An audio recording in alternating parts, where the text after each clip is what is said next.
Ever wonder why pork is forbidden in two of the world's biggest religions? It seems like a pretty simple question, but the answer?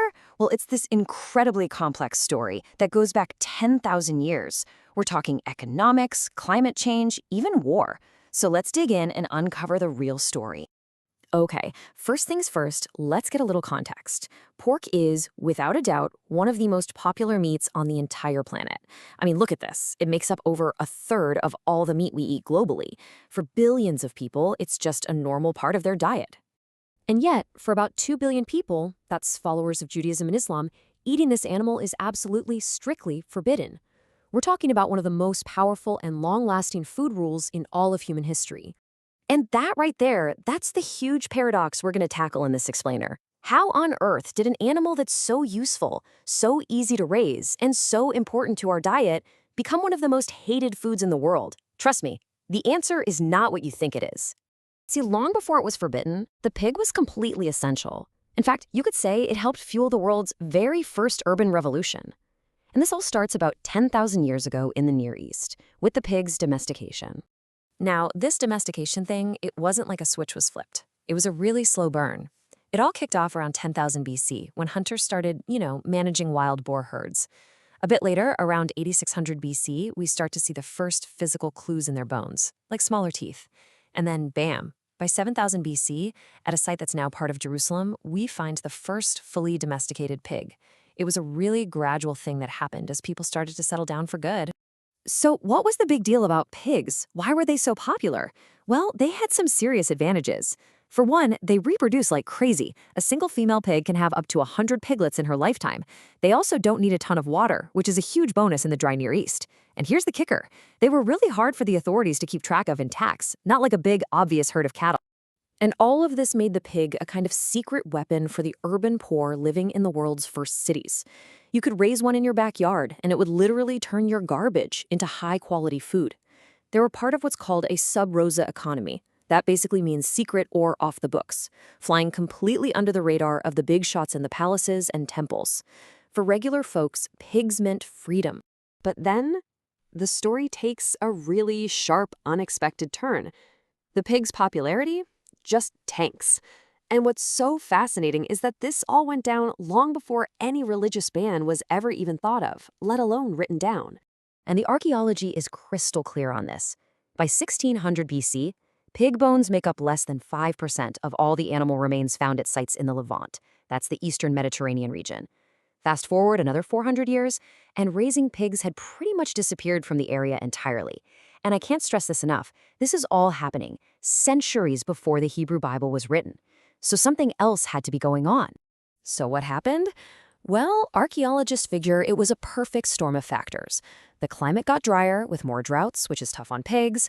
People cut down the forest so there was less for them to eat. And at the exact same time, the whole economy was shifting towards sheep and goats, because you can make a lot of money from wool and milk. Suddenly, pigs just lost their status and started to be seen as these lowly garbage eaters. So as the pig's value in the market went down, its cultural meaning started to shift. In this new world, what you ate, or more importantly, what you didn't eat, started to define who you were. This is the moment when ethnic identity really started to get cooked up, right on the dinner plate. And eventually, this big cultural shift gets written down and made official. The book of Leviticus cements the pig's new low status into religious law, declaring it impure, unclean, and totally forbidden. This is the big one, the prohibition that most people know about today. Now, for a long, long time, archaeologists told this really simple story. You had the Israelites up in the highlands, they were shepherds who didn't touch pork, and then you had their enemies, the Philistines, down on the coast, who were supposedly these huge pork eaters.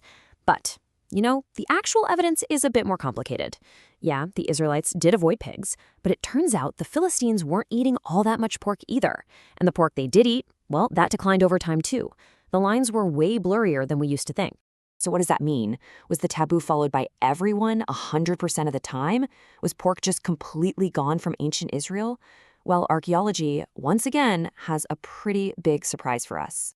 And that surprise came from a mind-blowing discovery in 2021.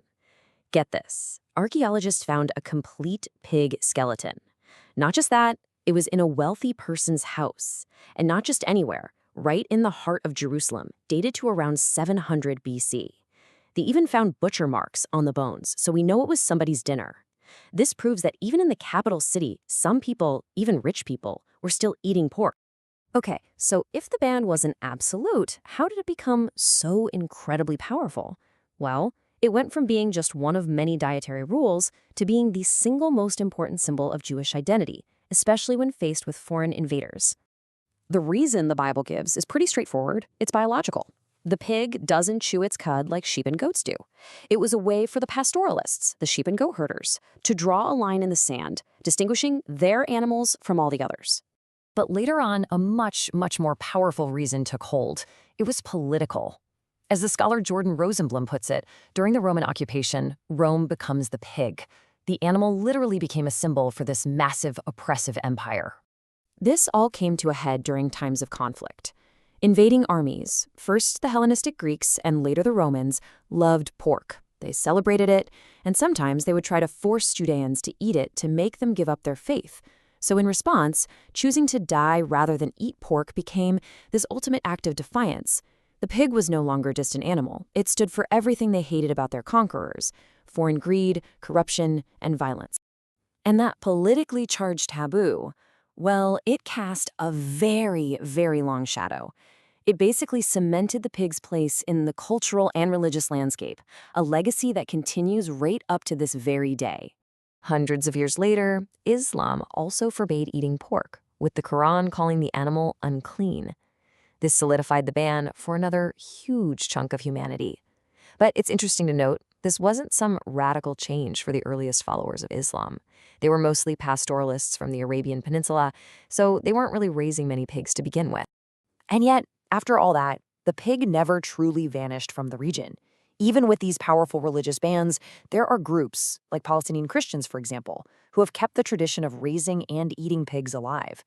After 10,000 years, the pig story in the Middle East is, believe it or not, still being written. So when you get right down to it, all the simple explanations you hear, like the ban is about avoiding diseases like trichinosis, or just that pigs are dirty, they don't even come close to telling the whole story. The real origin of the pork taboo is this fascinating mess of economics, environmental shifts, identity politics, and ultimately, political resistance. Which really leaves us with one last thing to think about. This 10,000-year-old story just goes to show how tangled up our food and our identity really are. It kind of makes you wonder, doesn't it? What foods today define who we are? And maybe more importantly, who we aren't.